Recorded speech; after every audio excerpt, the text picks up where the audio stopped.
আমরা একটা জিনিস শিখেছি পরিষ্কারভাবে, যে সেটা হলো এই ধর্মের ক্রিটিক ছাড়া। আপনারা যারা মার্ক্সের জার্মান ইডিওলজি পড়েছেন বা তার তরুণ বয়সের ইকোনমিক এবং ফিলোসফিক্যাল ম্যানুস্ক্রিপ্ট পড়েছেন 1844, আপনারা সকলে জানবেন যে মার্ক্স পরিষ্কার যে কথাটা বলেছেন সেটা হলো এই, যে ধর্মের পর্যালোচনা ছাড়া কোনো সমাজে রাষ্ট্রচিন্তা, দার্শনিক চিন্তা, বুদ্ধিবৃত্তিক বিকাশ, সামাজিক সম্পর্ক নির্মাণের পরিকল্পনা বা নির্মাণের কল্পনা, এটা কিছুই গড়ে ওঠে না যদি না আমরা ধর্মের মধ্যে যে চিন্তাটা হাজির থাকে ধর্মতত্ত্ব রূপে, তার সেই বাইরের খোলসটা ফেলে দিয়ে তার ভেতরের শ্বাসটা আমরা গ্রহণ না করি। আমি একটা সিম্বলিক আপনাদেরকে বোঝাবার চেষ্টা করি। আপনারা সকলে নিশ্চয়ই এই এলাকাতে আমি বুঝতে পারি বাদাম খান কি না? বাদাম তো খান সকলে নাকি? যদি আপনারা বাদাম খান, আপনি কি খোসা সহ খান নাকি ভেতরের সারটা বের করে খান? আপনারা খোসাটা বের করে সারটা গ্রহণ করেন। ঠিক তেমনি কার্ল মার্ক্স খুব সুন্দর একটা কথা বলেছেন, ধর্মকেও ঠিক তেমনি তার খোসাটা ছাড়িয়ে তার যে রহস্যজনক বাইরের যে আবরণ আছে, এই আবরণটা ছাড়িয়ে তার ভেতরের তার যে মর্মশ্বাস, সে মর্মশ্বাসটা আপনাকে গ্রহণ করতে হবে। এরই নাম পাশ্চাত্য দার্শনিক চিন্তায় এটাকে বলা হয় দর্শন, এটাকে বলা হয় ভাব, বা এটাকে বলা হয় চিন্তা, যে নাম আপনি বলুন না কেন। তবে দেখা যাচ্ছে আমাদের এখানে ধর্মের পর্যালোচনা এখনও পর্যন্ত অসম্পূর্ণ, এখনও অসম্পূর্ণ। এবং অসম্পূর্ণ হওয়ার কারণে আমরা একটা সময় দীর্ঘকাল সেকুলারিজমের নামে যেটা করেছি সেটা হলো অযথা ধর্মের বিরোধিতা। অযথা যারা ধর্মে ভালোবাসেন, ধর্ম যাদের নীতি নৈতিকতার ভিত্তি অথবা ধর্ম যাদের আবেগের বিষয়, তাদেরকে আমরা অযথা অপ্রয়োজনে পাশ্চাত্যের দ্বারা প্রভাবিত হয়ে তাদেরকে আমরা কী করেছি, আমাদের কাছ থেকে দূরে সরে দিয়েছি।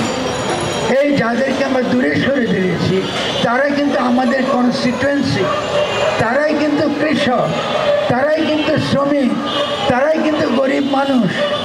এবং তাদেরকে আমরা ভুলে গেছি তাদেরও গান আছে, তাদের গান আর আমার গান একরকম নয়।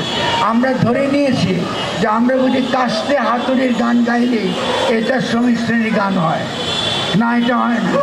আমরা এখানে যদি আপনাদেরকে জিজ্ঞাসা করি, অনেকে হয়তো দেখা যাবে যে উকিল মুন্সির নাম শুনেন নাই। উকিল মুন্সির নাম না শোনার কারণ কি?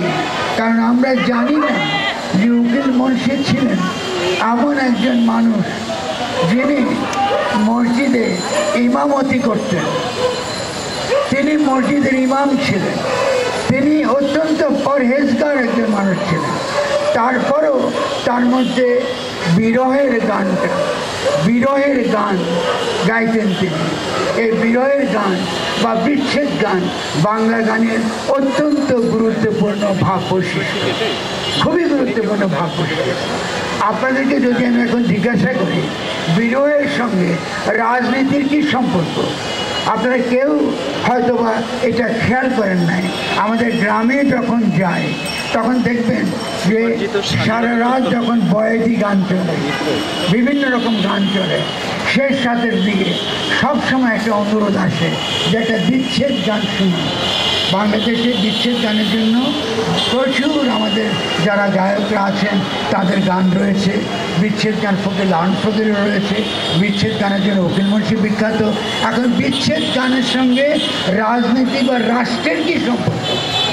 আমি যদি এই প্রসঙ্গ তুলি তত্ত্বগতভাবে, আমি সিম্পলি আপনাকে বলি, আমাদের এখানে যখন এই ধরনের গানগুলো লেখা হয়েছে প্রেমের ভিত্তিতে, প্রেমের কথা বলে ভালোবাসার ভিত্তিতে সমাজ গঠন করতে হবে, সমাজের ভিত্তি হতে হবে প্রেম, মহব্বত, ভালোবাসা। এই প্রচারটা যিনি করেছিলেন তার নাম ছিল চৈতন্য। সেটা সুলতানি আমলের ব্যাপার। এই তখন থেকেই বিচ্ছেদ গান, বিরহ গান খুবই খুবই বিখ্যাত হয়ে উঠেছিল। এটা বাংলার সংস্কৃতির, বাংলার ভাবের অত্যন্ত প্রাণের জিনিস। আপনারা অনেকে হয়তো জানেন না, শ্রীমতী রাধা রানী তিনি কিন্তু কোনো ধর্মগ্রন্থের তিনি দেবী নন, খুব কম আমরা জানি। তিনি একান্তই বাংলার রানী, তিনি বাংলার। এই রাধাকে কেন্দ্র করে বিচ্ছেদ গান, যত রকম বিরহ গানগুলো গড়ে উঠেছে। এই রাধাকে কেন্দ্র করে বাংলা প্রশ্ন করেছিল, যদি যদি তিলার্থ নাই ব্রজ ছাড়া, যেটা বৈষ্ণব যারা যারা আপনারা জানেন তারা এই কথাটা বলেন যে সমস্ত জগৎ হচ্ছে ব্রজধাম, সমস্ত জগতে শুধু প্রেমের লীলা চলছে। মানে সমাজও গঠন করা যাবে মহব্বতের ভিত্তিতে, আশিকানির ভিত্তিতে, প্রেমের ভিত্তিতে। তারা বাংলার যারা ভাবুক তারা প্রশ্ন করছেন, যদি তিলার্থ নাই, তিলের যে অর্ধেক পরিমাণ কোনো জায়গা কোথাও নাই, সে সর্বত্রই শুধু প্রেমের লীলা চলছে, সর্বত্রই শুধুমাত্র রাধা রানী আছেন, সেখানে শুধু প্রেমের কথা শুনছি, তাহলে কে তবে মথুরায় রাজা হলে? মথুরায় আবার রাজা এলো কোথা থেকে? তো আমি আপনাদেরকে এই প্রশ্নটার সঙ্গে আজকে মার্কস বা লেনিনের তত্ত্বের সম্পর্কটা বুঝিয়ে বলব।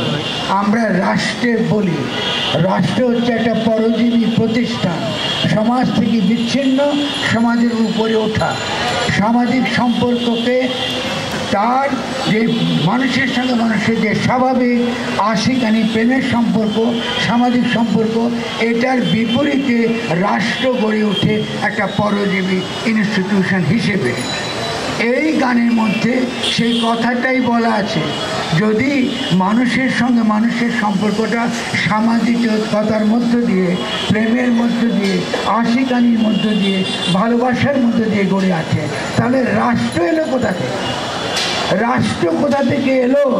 এই প্রশ্ন আপনারা যারা আজকে এই সাংস্কৃতিক ইউনিয়ন করেন, আপনারা যারা আজকে এই গণ অভ্যুত্থানে, অভূতপূর্ব যে গণ অভ্যুত্থান ঘটেছে, এই গণ অভ্যুত্থানে আপনারা যারা নেতৃত্ব দিয়েছেন, আপনাদেরকে প্রশ্ন করতে হবে, এই রাষ্ট্র কোথা থেকে এলো?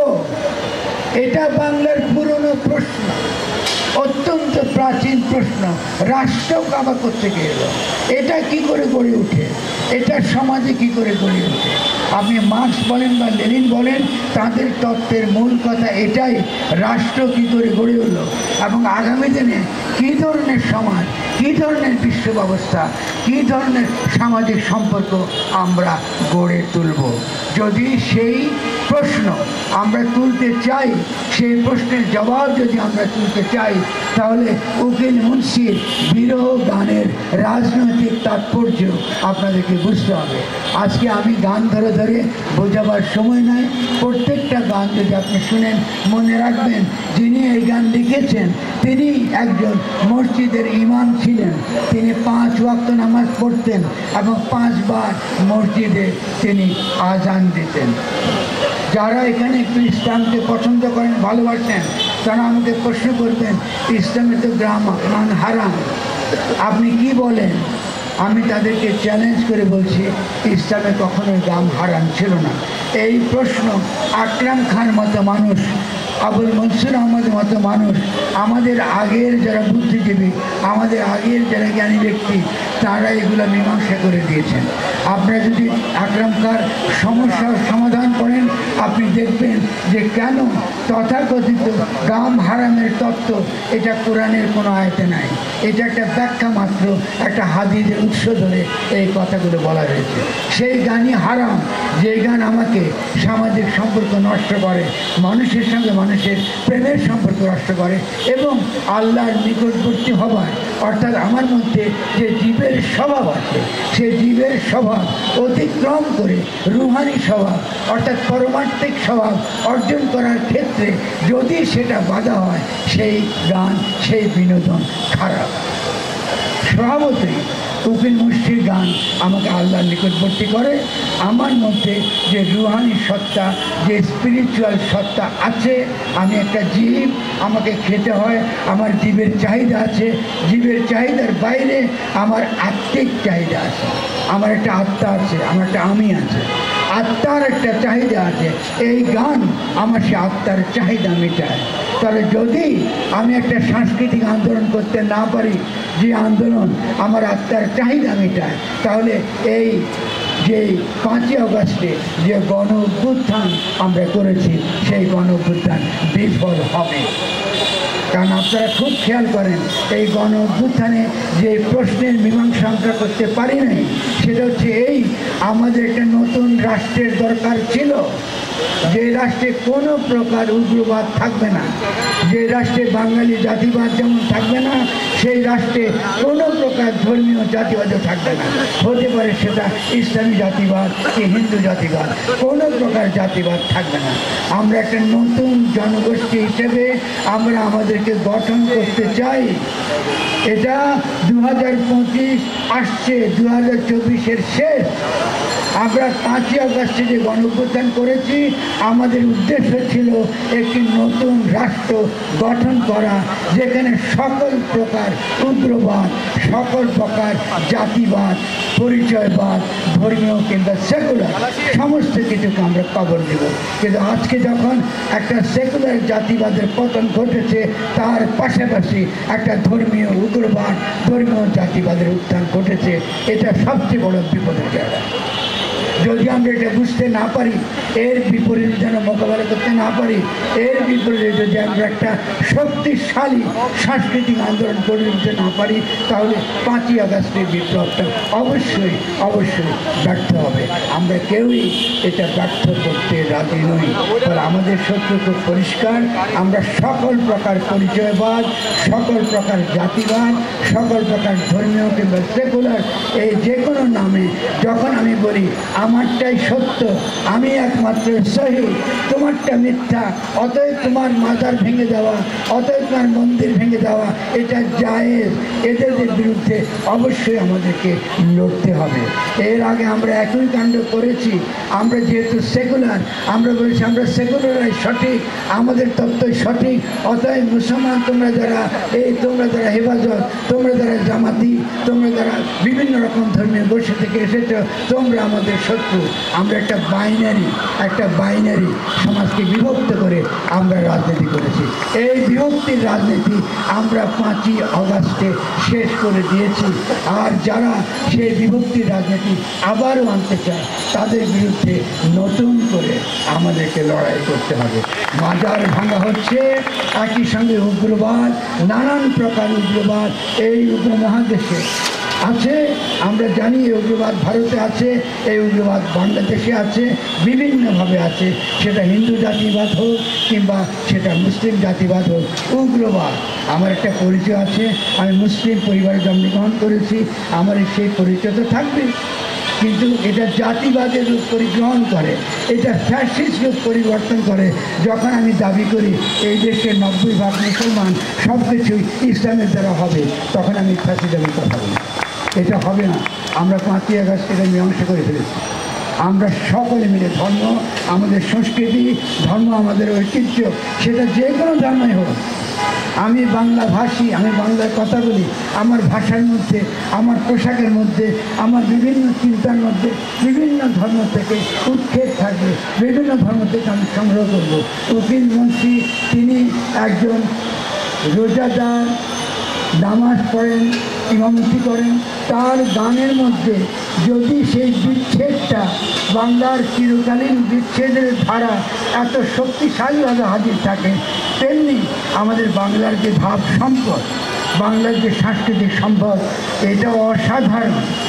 এটাকে দার্শনিক দিক থেকে বলি, সাংস্কৃতিক দিক থেকে বলি, অসাধারণ। আপনারা ফকির লালন শাহের কথা বলতে পারেন, যার কথা বলেন, পঞ্জুর শাহের কথা বলেন, কি রাধারমণের কথা বলেন, যেদিকে আপনারা যান না কেন, বাংলার একটা সাংস্কৃতিক ধারা, যেটা শহরে যে ধারার সঙ্গে আমি পরিচিত নাই, সেই ধারা অত্যন্ত শক্তিশালী। তো আমি সাংস্কৃতিক ইউনিয়নকে যে কথা বলে শেষ করব, আমি যেন আজকে এখানে এসেছি অত্যন্ত আনন্দের সঙ্গে, আমি সবসময় আপনাদের সঙ্গে আছি। আমরা যেন এই অনুষ্ঠানটা এখানে যেন শেষ না হয়, আমরা যেন এই পুরো ঢাকা বিশ্ববিদ্যালয়ের এলাকাকে বাংলার ভাব সম্পদ বাংলার সংস্কৃতিতে, বাংলার বিভিন্ন চিন্তা দর্শন এই দিক থেকে এর একটা উৎসবের এলাকায় পরিণত করতে পারি। আমরা যেন এখানে গান করতে পারি, আমাদের বিনোদনের সঙ্গে সঙ্গে আমরা শিখতে পারি, এবং যারা যারা আমাদের ইতিহাস থেকে যাদেরকে মুছে ফেলা হচ্ছে বিভিন্নভাবে, বিশেষত সাংস্কৃতিক দিক থেকে শক্তিশালী যে সকল ধারা আমাদের এখানে ছিল, বিভিন্ন রকম ধারাগুলো ছিল, তাদের সঙ্গে যেন আমরা আবার পরিচিত হতে পারি। আপনারা ধৈর্য ধরে আমার কথা শুনেছেন, আমি অত্যন্ত কৃতজ্ঞ। আগামী দিনের লড়াই অতীতের লড়াইয়ের চেয়ে অনেক কঠিন হবে, এবং আগামী দিনের লড়াই কোনো সীমান্ত মানবে না। আগামী দিনের লড়াই বাংলাদেশের নেতৃত্বে সারা উপমহাদেশকে নতুন পথে পরিচালিত করবার লড়াই। সেখানে বাংলাদেশ নেতৃত্ব দেবে, কারণ আমরা ইতিমধ্যে দেখিয়েছি কী করে একটা ফ্যাসিস্ট শক্তিকে উৎখাত করতে হয় এবং তাড়িয়ে দিতে হয়। আমি একটা ছোট্ট খবর দিয়ে শেষ করছি। এইমাত্র আমি খবর পেয়েছি যে দিল্লি স্বীকার করেছে শেখ হাসিনার কোনো বিবৃতি দেওয়া যাবে না, ভারত থেকে প্রচারিত হবে না, এবং তারা বলেছেন বাংলাদেশের জনগণের সঙ্গে তারা সম্প্রীতির সম্পর্ক তারা রাখতে চান। আমরা তাকে অভিনন্দন জানাই। কিন্তু আমরা স্বভাবতই হিন্দুত্ববাদী যে ধারা দিল্লিতে, উগ্র যে হিন্দুত্ববাদী ধারা দিল্লিতে গড়ে উঠেছে, আগ্রাসী যে ধারা গড়ে উঠেছে, তার বিরুদ্ধে বাংলাদেশের জনগণ অবশ্যই প্রতিরোধ করবে এবং তাদের উপযুক্ত জবাব দিয়ে। কারণ আমরা পুরো উপমহাদেশকে পুনর্গঠনের ক্ষেত্রে, নতুনভাবে গড়ে তুলবার ক্ষেত্রে বাংলাদেশ নেতৃত্ব দেবে। আমাদের তরুণরা দেখিয়েছে কী করে নেতৃত্ব দেখতে হয়। আমি তাদের প্রতি সম্মান জানিয়ে সমস্ত শহীদ, যারা শহীদ হয়েছেন তাদের স্মরণ করে, এবং যারা পঙ্গু আহত হয়ে রয়েছেন তাদের শরীরের অংশ হয়ে আমার বক্তব্য শেষ করছি। সবাইকে অনেক ধন্যবাদ। আমরা সবাই ভালো থাকবেন।